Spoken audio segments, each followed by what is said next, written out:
안녕하세요. 이정원에서 진행하는 송하의 쏙 점입니다.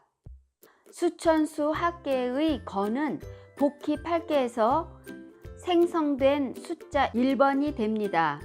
재질이 강한 양효를 천지인 3효로 모두 그려 넣어 강건함을 나타냅니다. 건깨는 순 양으로만 구성되어 있으니 괴의 속성이 굳세다고 하는 것입니다. 자연의 물상에서 취하자면 하늘입니다. 지구가 22.5도로 기울어진 자전축의 모양으로 태양을 중심으로 자전하여 하루의 낮과 밤이 됩니다. 또 공전하면 1년의 4계절을 운행합니다. 그렇듯이 주역에서는 쉼없이 운행하는 자연의 현상으로 건깨의 상으로 그 에너지를 담아서 설명합니다.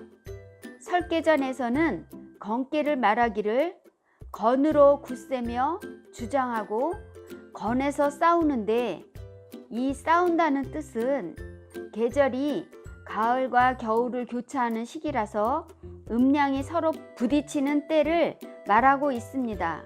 그리고 사람의 위치로 보면 나라에서는 인군이라 할 수 있고, 가족관계로 본다면 집안을 이끌어가는 아버지라고 할 수 있습니다. 하늘은 둥근 상을 가지고 있으니 사람의 인체에서 단단하고 둥근 것은 머리라고 할 수 있습니다. 순양이므로 순도가 높은 귀한 재질의 보석으로 옥이나 금을 말하고 있습니다. 건깨는 오행 중에서 금에 속하므로 찬 것이나 단단한 얼음을 뜻하기도 합니다. 건깨의 덕은 건은 거냐라 굳셈으로 속성을 말하고 있습니다. 이번 시간에는 수천수 궤의 학궤 4개에 대해서 설명해 드리도록 하겠습니다. 수천수 궤의 초구효의 효사는, 초구는 수우교이라 이용항이니 무구일이라, 들에서 기다림이라 항상 함을 씀이 이로우니 허물이 없으리라 라는 뜻입니다. 초구는 하면 첫 번째 효가 양효라는 뜻으로 시작, 처음을 의미합니다. 사람으로 치면 위치를 얻지 못한 백성의 신분으로 말할 수 있습니다. 수우교라는 것은 상궤의 험한 감깨로부터 멀리 떨어진 교에 들에서 기다린다는 뜻입니다. 건깨는 양효의 강건한 기상으로 발동을 하기 쉬운데 아직은 어려서 전진하기 어려우니 경솔함을 범하지 않도록 때를 기다리는 것입니다. 이용항에서 항은 마음 심에 하늘과 땅 사이를 태양이 운행하는 글씨로 항상함, 일정함을 의미합니다. 일관성 있게 자신을 성장시켜 나아가는 의미입니다. 수천수 궤의 학궤가 변하면 수풍정궤가 되는데, 건궤가 손궤로 바뀌니 손은 입야라, 굳센 의지는 있지만 숨어 들어가 공선이 있는 뜻으로 수천수 궤의 기다리는 뜻과 통합니다. 다음은 국가역에서 전해 내려오는 유명한 고사입니다. 은나라 말기 주왕의 폭정으로 백성들의 원성이 자자할 때였습니다. 주나라 무왕을 중심으로 800명의 제후가 맹진에 모였습니다. 주나라 군대의 사기는 하늘을 찌를 듯 했습니다. 하지만 은나라 주왕을 토벌하기 전에 무왕은 1000명을 묶고자 점을 쳤는데, 수천수 궤의 초구가 변하면 바람처럼 숨어버리는 손궤로 바뀌자 1000명이 아님을 알고 지금은 전쟁할 때가 아니라며 군사를 되돌려 주나라로 돌아왔습니다. 그로부터 2년이 지나 때에 이르자 무왕은 출병하여 은왕조를 멸망시켰다는 기록이 있습니다. 주역점으로 이 궤를 받으면 초여로서 상궤의 험한 강께에서 가장 멀리 떨어져 있으니 그다지 위험하지는 않지만 일을 추진하고 운영한다기보다는 자신의 실력이나 자신의 몸을 길러서 때를 기다리는 것으로 통변이 나아갈 수 있습니다. 수천수쾌 구이효의 효사는 구이는 수사이라 소유언하나 종길하리라 모래밭에서 기다림이라 조금 말은 있으나 마침내 길하리라 라는 뜻입니다. 들을 벗어나 물가에 이르면 모래가 있는데 그 개상의 위치를 말하고 있습니다. 물이 들이닥칠 수 있는 다소 위험한 곳에서 기다리는 상이라 걱정하는 말이 있게 되는 것입니다. 효의 위치가 중에 있고 건깨가 릿깨로 변하여 강건한 기상의 밝은 지혜로 분별하는 자리이니 때를 기다려 좋은 결과를 얻을 수 있게 되는 것입니다. 그렇기 때문에 길하다는 판단사가 있는 것입니다. 소유언이란 것은 건깨의 강중한 성품으로 받아들일 수 있으니 조금 말만 있게 되는 것입니다. 언이라는 말은 내 호깨가 택깨로 입을 말하고 상깨의 험한 강깨에서 입으로 하는 험한 말인 비난이나 구설을 말하는 것입니다. 수천수괴 구이효가 변하면 수와 기재깨로 바뀌어 그 괴상이 할 일을 다 마치고 정돈하는 때입니다. 신중하고 넉넉한 마음을 요구하는 것이 바로 이 괴인데 마침내 길할 수 있습니다.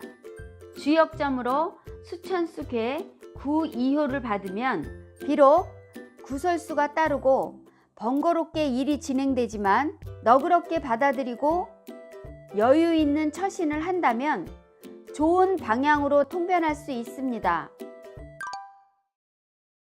수천수괴 구삼효의 효사는 구삼은 수우니니 치구지리라 진흙밭에서 기다림이니 도적의 이름에 이르나니라 라는 뜻입니다. 좀 더 물에 가까운 진흙밭에서 서 있다는 것은 아주 험한 단계를 앞에 두고 있다는 것입니다. 한 걸음만 더 전진하면 물이 험한 속으로 빠질 수 있을 만큼 위험한 것이 목전에 다다라 있습니다. 하지만 물이 때를 잘 맞추면 강을 건널 수 있는 시간이 오기 때문에 그때까지 어렵지만 진흙벌에서 기다려야 하는 것입니다. 구삼효의 앞 상깨에는 험한 감깨가 있고 자신은 중을 벗어난 양자리에 양효가 있으니 강한 위력을 믿게 돼서 자칫 앞서 나아가면 스스로 화를 자초하게 될 수도 있습니다. 치구지에서 치자는 칠복자를 붙였기 때문에 인위적인 힘을 가하여 이루는 것이니 스스로 재앙 속으로 뛰어드는 것처럼 도적을 불러들이는 것으로 말할 수 있습니다. 자칫 화를 자초하는 결과를 이 효로서 말하고 있는 것입니다.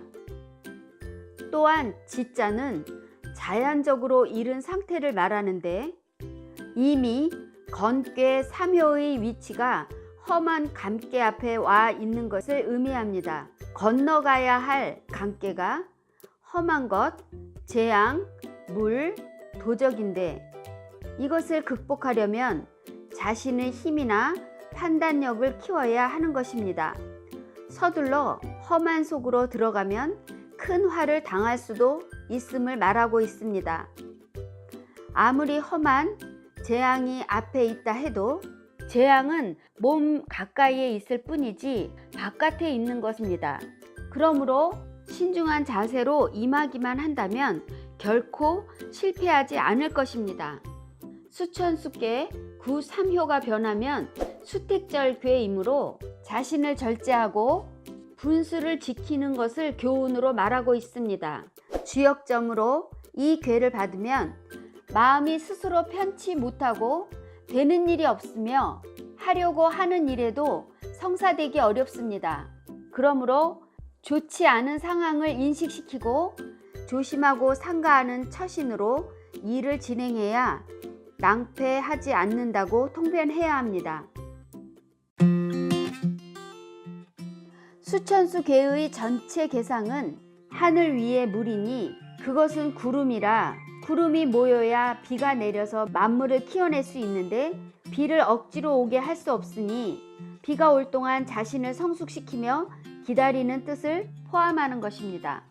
그러므로 수천수의 계명은 기다릴 수, 먹일 수로 말하고 있습니다.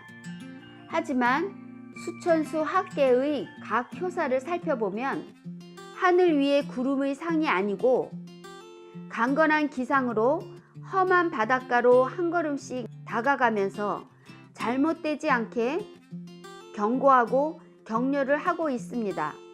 그 과정에서 어린 사람들을 강건한 기상으로 키워서 세상 속으로 들어가 자신의 삶을 헤쳐나갈 수 있도록, 즉 이섭대천할 수 있는 방향을 제시하고 있는 것입니다. 괴사에서는 험난한 세상 속으로 들어가 건강하게 살아내는 것을 목표로 하는 것입니다. 그래서 공자는 이 괴를 보고 먹고 마시며 잔치를 벌여 즐기라 했으니 음식으로 몸을 기르고 즐거운 마음으로 이섭대천할 수 있는 때를 기다리라고 하는 것입니다. 이렇듯이 주역은 한 가지로만 설명하기에는 입체적이고 다면적입니다. 여러분, 송하의 쏙점은 여기까지입니다.